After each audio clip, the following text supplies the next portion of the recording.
Aquarius में है, राहु के साथ है यहाँ पे, इसलिए ये कोई आम फुल मून नहीं है, आम चांद ग्रहण नहीं है। मार्स भी वहीं पर है, मरकरी रेट्रोग्रेड है, और जैसे आपने हमारी सीरीज देखी थी कि सूरज ग्रहण भी एक्वेरियस में लगा था। और अब इसके बिल्कुल ऑपोजिट मून आ चुका है केतु के साथ लियो में।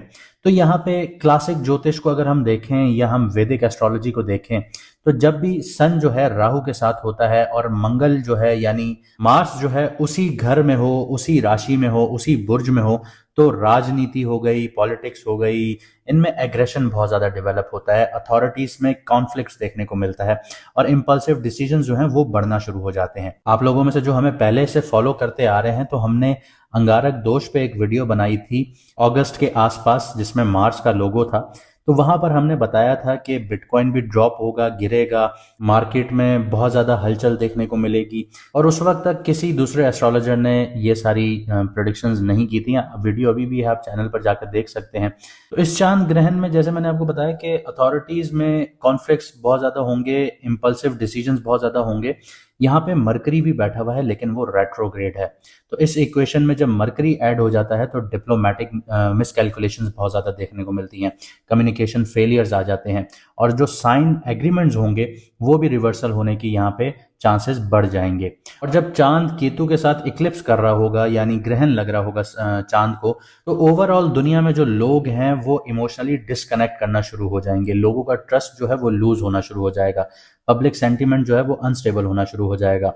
बाहर से तो ऐसी फीलिंग्स आ सकती हैं कि बहुत खामोशी है, लेकिन अंदर ही अंदर डिससेटिस्फेक्शन जो है वो एक लावे की तरह उबलना शुरू होगी।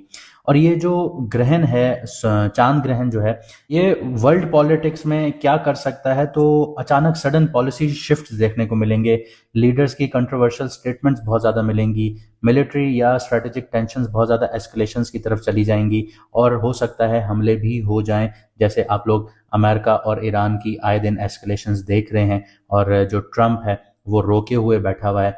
यहाँ पे इंटरनेशनल एग्रीमेंट्स जो हैं वो ब्रेक डाउन कर सकते हैं, खुफिया मुआहदे जो पीछे चल रहे होते हैं, बैकडोर चैनल से चल रहे होते हैं, वो यहाँ पे ब्रेक डाउन कर सकते हैं, इंटेलिजेंस फेलियर्स देखने को मिल सकते हैं, या किसी कंट्री का जो इंटेलिजेंस है, नेटवर्क है, वो एक्सपोज हो सकता है।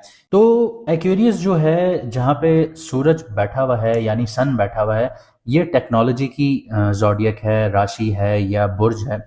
यहाँ पे नेटवर्क्स होते हैं, डिजिटल सिस्टम्स होते हैं, कलेक्टिव गवर्नेंस को रिप्रेजेंट करता है एक्वेरियस। लियो लीडरशिप को दिखाता है, पावर सीट्स को दिखाता है, पावर कॉरिडोर्स को दिखाता है।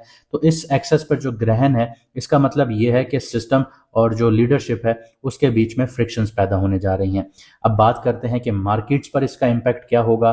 तो मार्स और राहु जब भी एक साथ होते हैं तो ये अंगारक दोष बना देते हैं, तो ये वॉलेटिलिटी का इंडिकेटर बहुत ज़्यादा हाई हो जाता है। यही बात हमने मार्स की सीरीज में अगस्त के करीब बताई थी, क्योंकि उस वक्त भी अंगारक दोष लग रहा था। तो अभी अगर आप इसको देखें कि जब से मार्स एक्वेरियस में एंटर हुआ है, राहु के साथ है, तो बिटकॉइन जो है वो $60,000 तक आके फ्लोट करना शुरू हो गया है। 60,000 से लेके 70,000 के बीच में फ्लोट कर रहा है। कहाँ वो $1,25,000 पर था, कहाँ वो सीधा 60,000 के बीच में आके फ्लोट कर रहा है, यानी हाफ प्राइस पर आ चुका है। इसके अलावा मरकरी यहाँ पे रेट्रोग्रेड है, तो मिस प्राइसिंग बहुत ज़्यादा देखने को मिलेगी, रूमर्स ड्रिवन जो मूवमेंट्स होंगी वो बहुत ज़्यादा देखने को मिलेंगी, स्टॉक्स में शार्प स्विंग्स बहुत ज़्यादा होंगे, सडन करेक्शंस आ सकती हैं, या स्पेक्युलेटिव जो बबल्स हैं या ब्रस्ट यहाँ पे देखने को मिल सकते हैं इस टाइम पीरियड में।